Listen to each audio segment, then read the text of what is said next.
Hello. I hope everyone is doing all right wherever you are.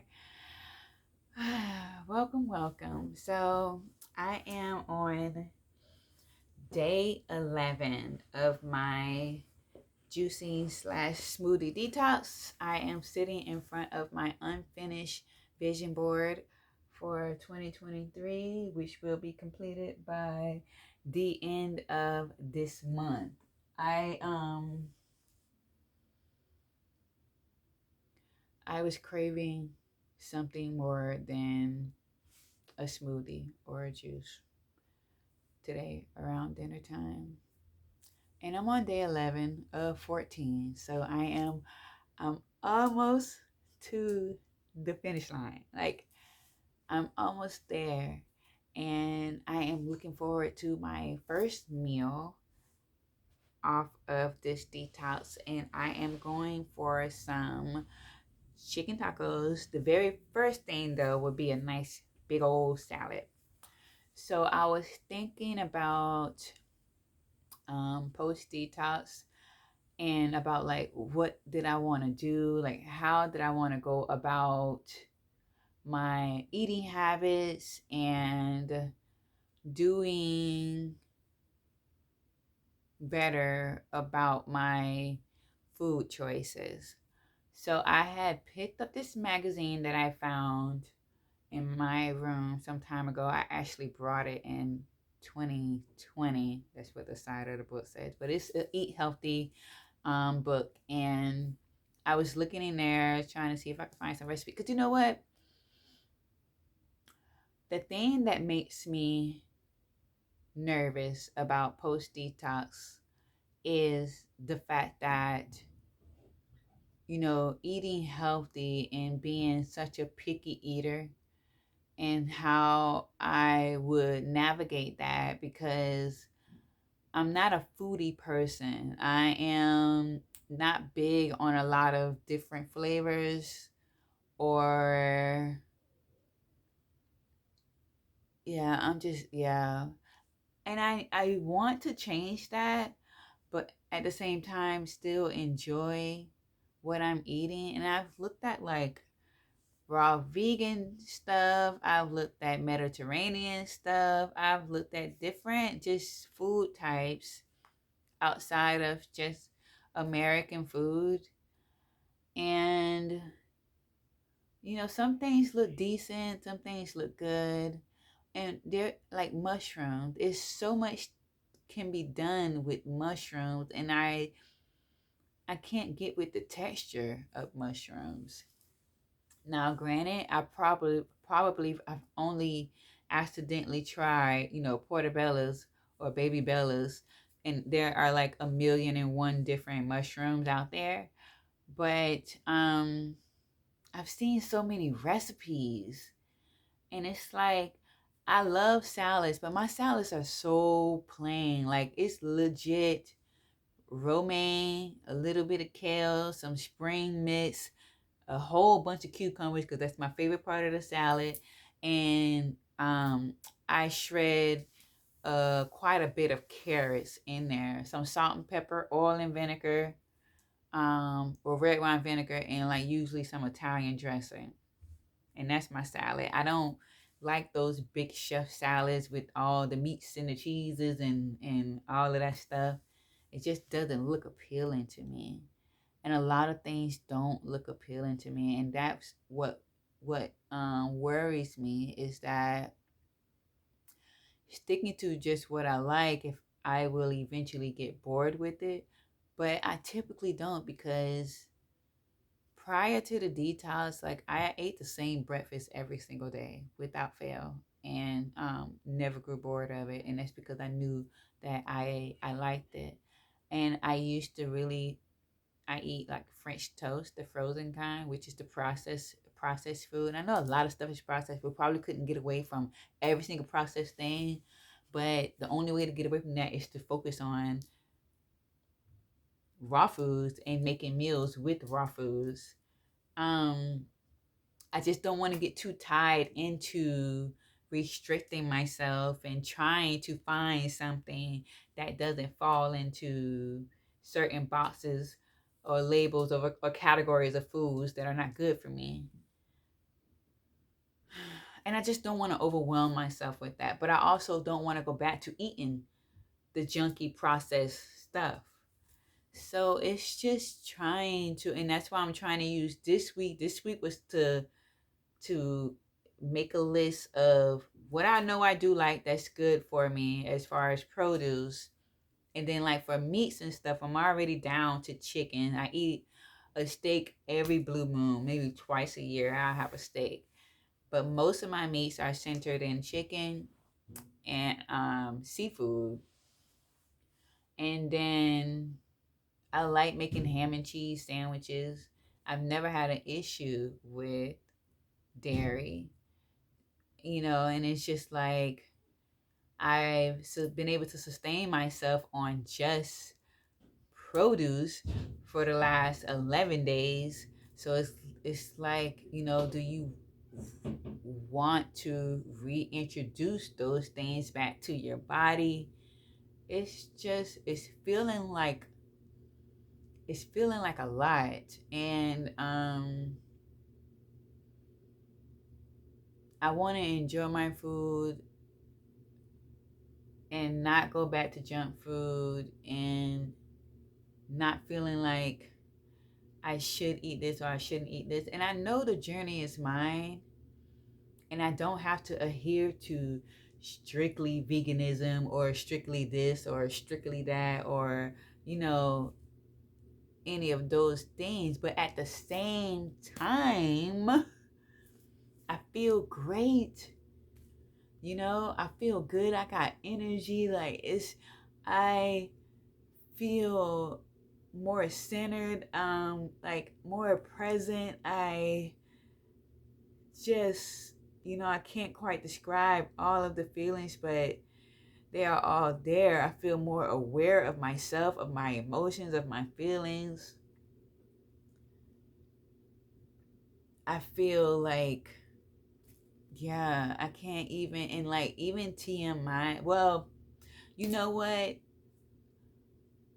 Every woman's monthly menstrual is like, what it is, because they're not all the same. So I really probably can't say this is due to the detox, but like it's been a breeze.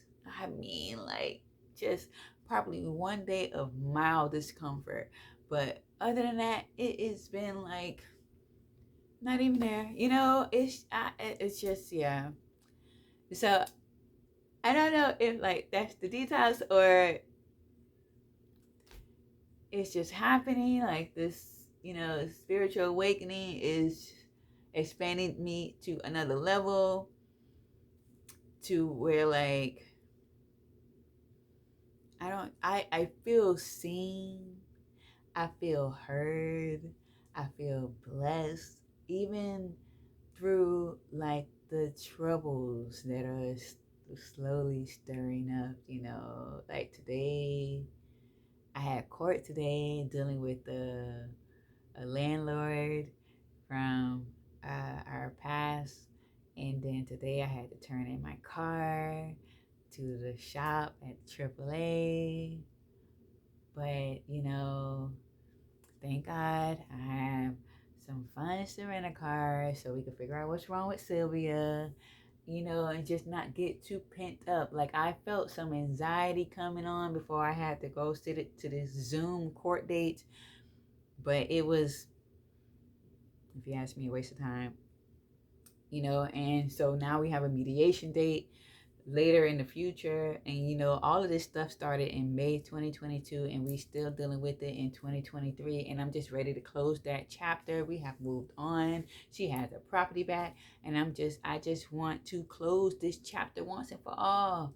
But there is a lesson or a blessing somewhere in this, and that is just where my mind is. Because guess what? I don't want to stay mad at anybody. I'm in a great place.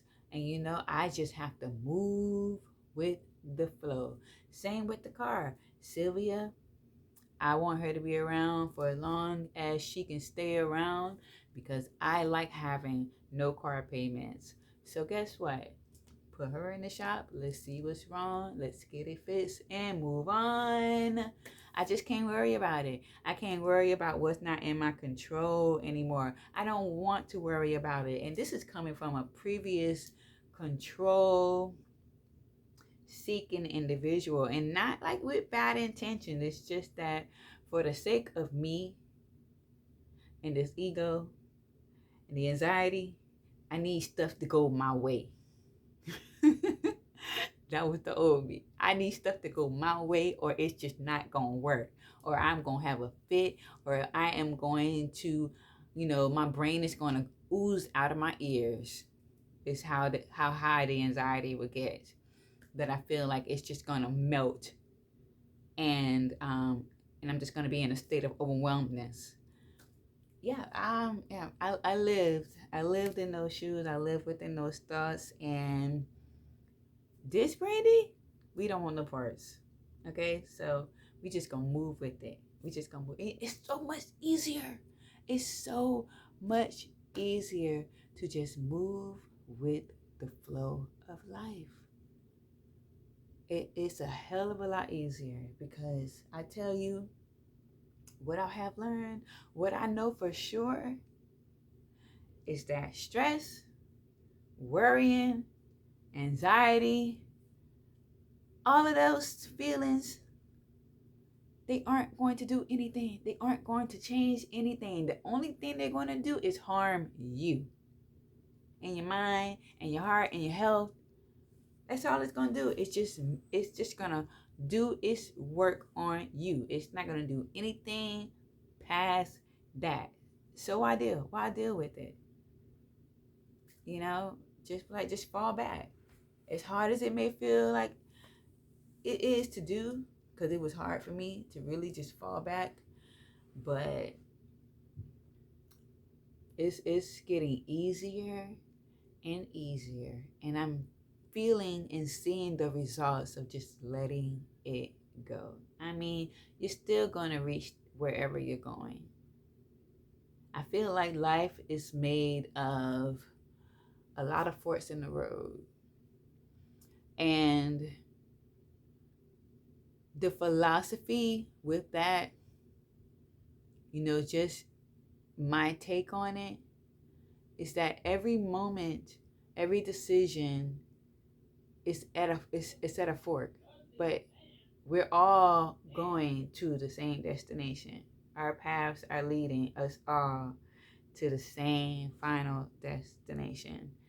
It's just full of forks along the way. And I feel like when it comes to those forks, it's whether you choose to go with the flow, or you choose to try to control the journey, control the way you get there, and therefore you come across a lot more humps to get over. And I think it's all about how you choose to react to these things. And I feel like the more you react negatively, the harder the path is. The more you try to manipulate the situation for you, the benefit of you, what you think is the benefit of you, the more bumps you're going to come across. And this is just me from what I've seen in my own life, to just fall back. You fall back and you give it to God, whatever your belief system is, and you just watch what happens.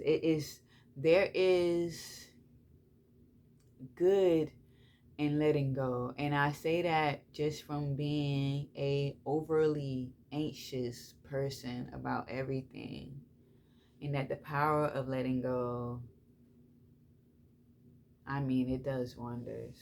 It does wonders for keeping me centered, for keeping the peace all around me. And even on my most cloudiest days, because I have them. Like now, rather than just wallowing in those feelings, I'm able to tell myself that you don't see the sun, but it's coming. It's gonna shine again. And that ties into the power of positive thinking. And so I feel like I'm having so many more of these moments where I'm getting emotional, where my my spirit feels open. My mind feels like it's expanding. I am so in tune with myself, and I feel so in tune with God, and I could just feel like a closeness, an intimacy that truly just feeds me so much good, and it makes me feel light. I feel I feel like overrun with just power and feeling and good vibrations, um and it's intense. And I was sitting outside this morning. I was supposed to go for a walk, but like the sun rising was so beautiful. Even though I can't see the sun because of all the buildings, but you can see the colors changing in the sky. And I just ended up sitting down. I had brought me a cup of tea. I guess that's how I knew I wasn't going to end up walking, because I brought a hot cup of tea with me. And then I ended up listening to Landrell's um, root chakra meditation. It's 15 minutes. And I sat there and I meditated, looking at the waters, looking at the sky, the trees, and just being present in the moment. That's another big thing that has happened. Is that you have so many, goals and everything. And I had and I have so many goals for the future. But there is so much power in staying present, because although there's nothing you can do about the past, you really can't tell yourself what the future is going to bring. And all you really have is right now. And so, in taking control of my happiness, I I have said that you cannot put those things in the hands of another, but you also can't place those things in future endeavors or future hopes and dreams and everything, because the future is just not set in stone, and you don't know what awaits you tomorrow. So when you say, because I used to feel the same way, when you say things like, oh, I'll be so happy when I get this, or I'll be set once this has been, like, this happens. I'll be set once this happens, or like, I need this and this, and my life would be great. Because I used to say that. Like, I used to say, I need the land, I need the house, I need all of these things to be happy. I want to live the rural life. I want to have a homestead. And I still do want those things. But I no longer say that those things need to happen in order for me to be happy. I need happiness now. I have to find what makes me happy right now in this moment. And that has changed everything for me. And plus, I've always loved nature. So I am forever just sitting outside and just gazing at the grass, catching the bees on a flower, or the birds flying in the sky. I'm forever watching birds just fly across the sky. And sunsets and sunrises, and going to my state parks, and just completely drenching myself in all that is nature. And crafting. I love making things for fun. you know um So like those things, and spending time with my family. I live with my mom, and we have a really great relationship. I enjoy getting her outside into nature and going for walks. I took her with me today because I wanted to go walk on a trail, and we walked 2 miles, and she did it with no problem, and it was just like so fun. High five, I'm proud of her. It's just like those are the things and those are the moments that I love and that make me so happy and so content, to where I say, okay, we can still go to work, save, create, build wealth, pay off stuff, and still do those things for your future goals. But don't place your happiness with those future goals, if you get what I'm saying when I say that. So like, yeah, that's just like been like a big revelation for me, and I'm so thankful for that. I'm just really, really thankful. I'm so grateful to be in a place where you can have triggering situations, because like the landlord business can be triggering, it can be a little stressful, but the power of positive thinking, it has changed my life. It's truly changed my life. And I was even thinking about therapy. It'll be a year this March, and I feel like she has served her purpose in my life. So I've been thinking about that. It's just been a lot of reflecting this week. And I don't know if that ties into my detox. Like I honestly don't know. But I've just been processing and making it through. I am going to have me a smoothie tonight.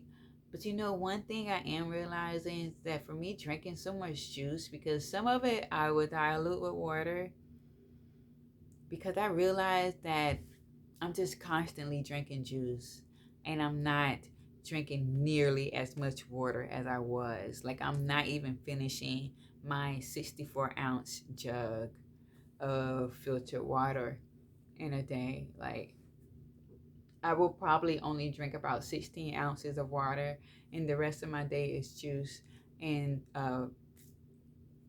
2 smoothies. So yeah, that's just something else. I've noticed. I'm gonna drink some water. Well, that's the video. I mean, I didn't even expect all of that, but I love I love the freedom in that. Just getting on and speaking to what's on my heart. So until next time.